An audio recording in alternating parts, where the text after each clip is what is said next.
Greetings, my fellow eagles and the entire world. This is Eagle Emmanuel Mensah with inspirations and guidance from Eagle Helen Mensah in the unseen world, coming into your homes and your minds with a message of empowerment and enlightenment. Today is the 12th of June in the year 2024, and the Bible says this is the day the Lord has made, and therefore we should rejoice and be glad in it. And for that matter, I take this opportunity to invite you to join me to give thanks to God for the day that He has granted unto us and life in general. Life is beautiful, life is wonderful, life is glorious. Life is God Himself, flowing through all things, including mankind.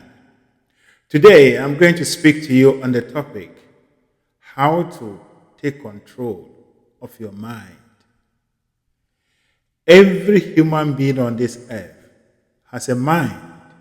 We don't deny that. And we all know that our mind is the key thing that we live on. So your mind is more or less yourself. No human being exists without a mind. Without the mind, nothing in a human being's life is possible. And therefore, your mind is a very crucial thing in your life that you need to understand. But unfortunately, almost 99.9% of the world population confesses that there is one thing or the other that is controlling their mind, that is taking them, that is driving them crazy. Some people say when they go to bed, they cannot have or they cannot catch a good sleep. They are disturbed. Everything that they think of as a negative thing is coming into their minds, and therefore they have no control. And such people are like people who are in a vehicle. The vehicle is supposed to serve you, but out of ignorance and lack of knowledge, you rather let the vehicle controls you. And so it takes you into a ditch or into a wall or a pole. Then either it destroys your life or it takes you out of this earth completely. And that is what is happening in our life. Every human being's mind could be likened to a vehicle, a car, a very powerful vehicle with complete understanding and knowledge of how to use it, how to control it. It brings us enjoyment. But without or for the lack of knowledge and understanding of how to use this powerful tool, then we drive ourselves into difficulties. We destroy ourselves. And so today I'm here to share with you how to control your mind and to get the best out of your mind. Your mind is your servant and at the same time your master. Your mind is your servant, at the same time your master. You can make your mind a good servant that will serve you and do all things good for you. And at the same time, you can make your mind a bad servant that is fighting against your progress. You can make your mind a good master that lavish all beautiful and wonderful things into your life, onto you. Or you can make your mind the most dangerous and cruel master that breaks you, that destroys you every minute and every hour. And so the ball is in our court. It is every man or woman's right and the right to choose and to train his or her mind to be either the good servant or the bad servant, or the good master or the bad master. All these are our own choices, and it is based on our understanding of what our mind is. So your mind is a powerful thing, and therefore if you train it, it will become a good thing for you. And that is why the Bible says, train a child the way he or she must go. And when he grows, he will not depart from it. The child in this verse is not the children that we are given to us. Yes, it is true. We have to train our children. But every human being has been given a powerful child that we must train this child. And when the child becomes accustomed to our training, it does everything that we want for us. It will never depart from it. And that is your mind. And so the way you train your mind is the way your mind will be for you. And that is what it's going to do for you. Your mind is a creative medium. And it does not reject your training. It is amenable to your training. And whatever training you give to it, it will become. And so how do we take control of this mind or our mind such that we will have good sleep, we will have good life, we will not go through this painful and sour life? Now, you are a human being, and as I'm speaking to you right now, as you're listening to me right now, different people may be listening to me at the same time, but the feeling that each person will get from listening to me may differ. Everyone knows what he or she is feeling about what I am saying. And therefore, if you cannot control, if you don't listen to how you are feeling, and you only think that how someone is feeling and behaving is the cause of your problem, then you are making a mistake. For you are not in the person's body. And the person is not in your body. If it could be your mother, your father, your son, your daughter, your wife, your husband, none of them can actually tell at any point in time how you are feeling. You are the only person that can say it or can know. Even you can describe it to people, but they would not be able to know how it is. And so the feeling you get are all about the work of your mind. And the only way you can take control of your mind is to pay attention and listen to how you feel about any given subject. It does not matter. You have to listen to how you feel. It's just like you driving a car. You must listen to the sound of the car and all other sounds that comes around the car. It could be that a quickie noise from the brakes, or something is hanging that is dragging on the floor, on the ground, that you need to listen. And once you listen and respond to these sounds around your vehicle, you know that you are taking proper care of it, and it will also take proper care of you. It is the same thing with your mind. You know what you are feeling. And the only way that you can take control of your mind is to pay attention to how you are feeling. And as I have already explained, our emotions, our feelings are as a result of we moving away from our higher self. And therefore, when you go through any given situation, when you are going through any kind of situation, the wisest thing to do is to pay attention to how you are feeling and ask yourself, how am I feeling? Do I want this feeling? And if you don't want that feeling, it means you have to bring in your willpower. And this is the only aspect in your life that you need your willpower to change the subject. Discipline yourself to look for something opposite and begin to dwell upon it. This is the only way that you can take control of your life. And as I started, your mind is a child. Your mind is a servant. When you bring a servant into your home, you give the servant instructions, what the servant is supposed to do or she's supposed to do. And as time goes on, the servant adapts to your instructions and your way of living. Then they begin to do it for you.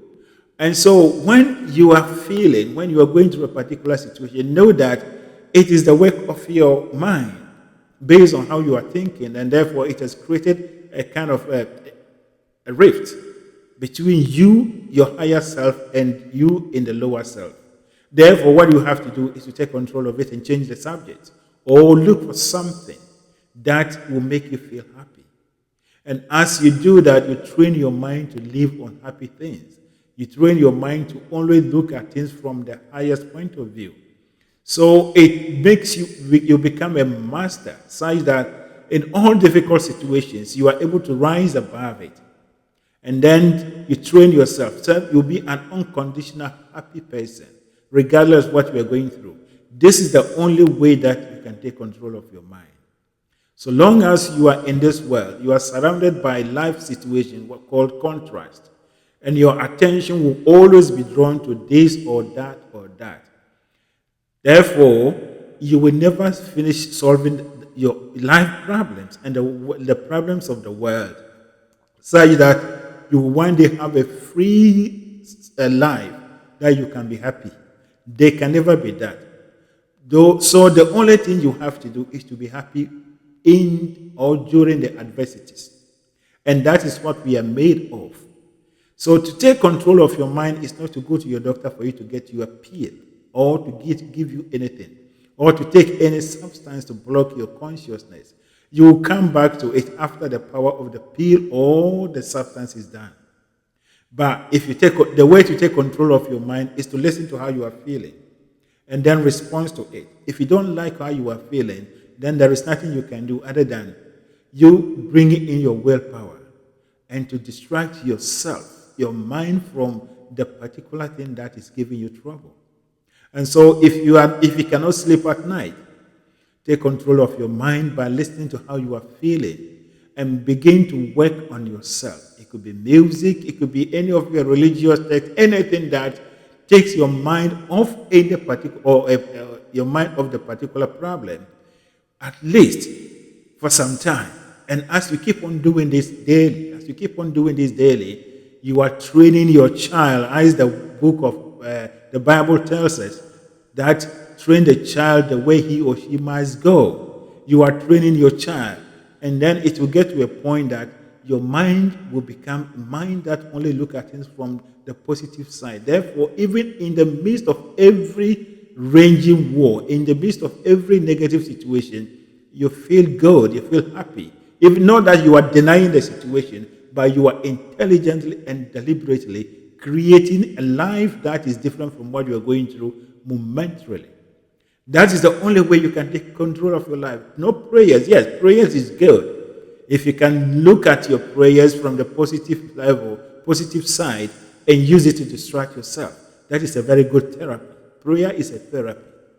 It is just to distract your mind from the problem. But if you are praying and you are only concentrating on the problem, then you are compounding it. The law of attraction will bring you more thoughts about that problem for you to think about it. For the essence of the law of attraction is that which is like unto itself is wrong. So things that are like in this, or things that are alike are drawn to each other. That's why we say birds of the same feather flock together.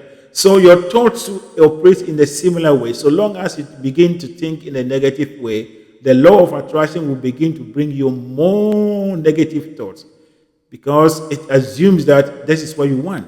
And then you begin to think. You get to a point that you say, I have no control over my mind. It's like my thoughts are thinking me. No, that is not the truth. It is because you have entertained one single thought and it has grown to become a larger one that supporting what has been brought in by the law of attraction. And so your mind is controllable. You can control your mind regardless of the situation or challenges you are going through. And the only way to do this is to pay attention to your feelings, to pay attention to your emotions. It does not matter how right you are. It does not matter how wrong the other person may be. It does not matter how unjustified someone's action or how woefully your government or whatever is failing you. It does not matter. What matters is you taking the situation and looking at it from the highest perspective. And when you look at it from the highest perspective, you become one with yourself. That is God. You have power and you have control.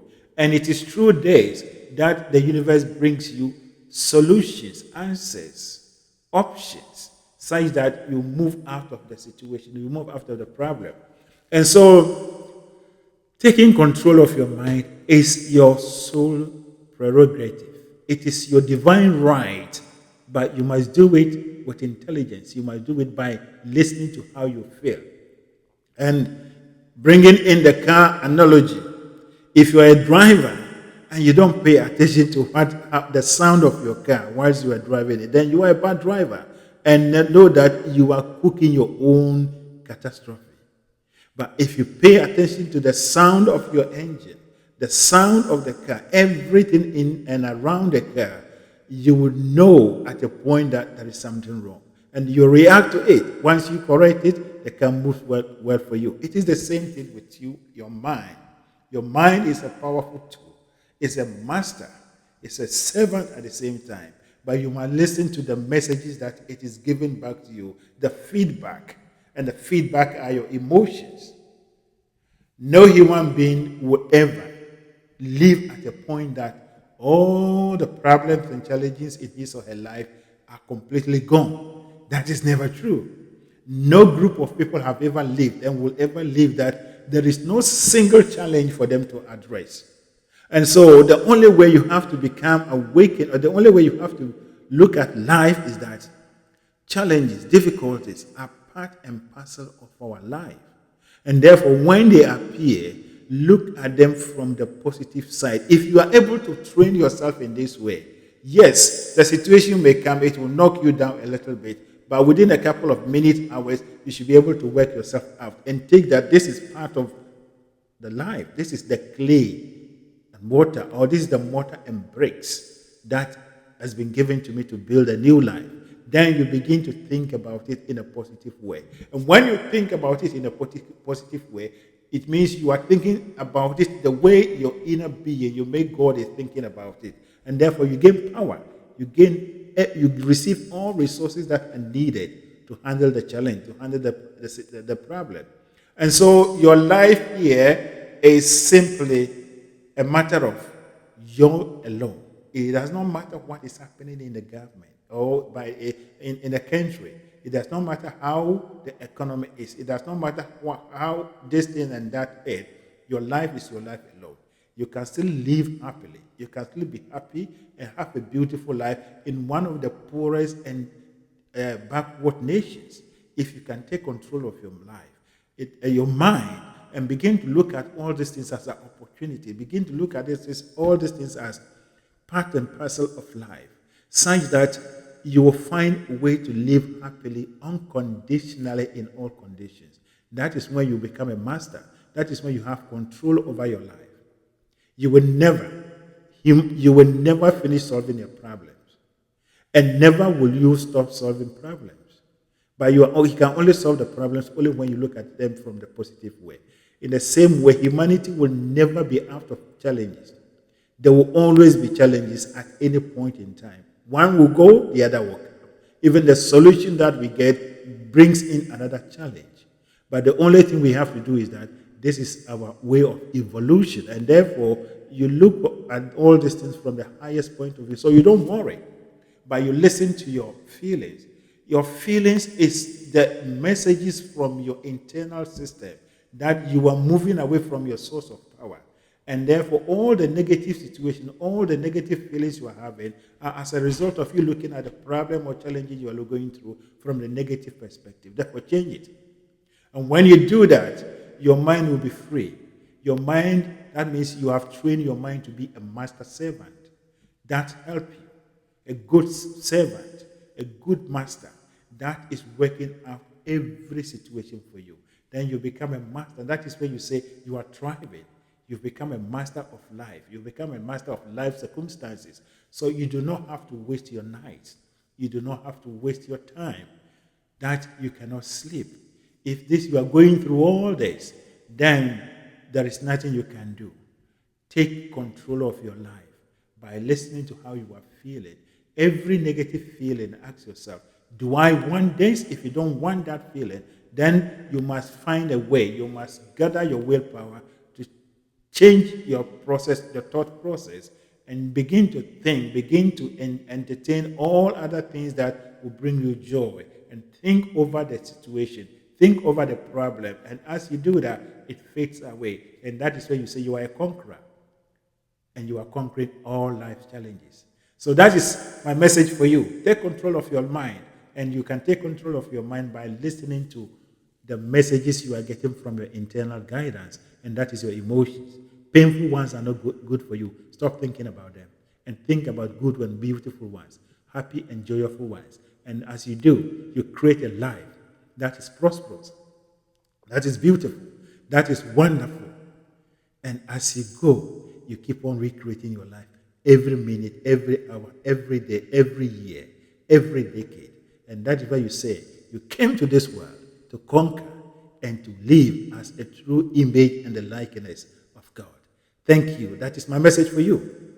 Now, may the overshadowing presence of God that keeps the stars in the open such that they do not fall on us, that keeps the planets in their orbit such that they do not clash with one another, lead and guide you, direct you, empower you, and reveal the truth to you, such that you be awakened to your true powers.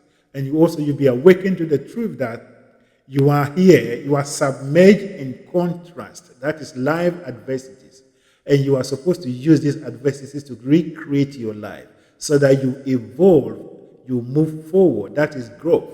Therefore, in times of difficulties, in times of challenges, all you have to do is busy yourself, distract your mind from the current challenge, and use all other avenues to create a new life that will reflect, that will appear in your life in the future. For your current life right now is an old news. Your future life is what you are thinking and feeling right now. Thank you, and God bless you.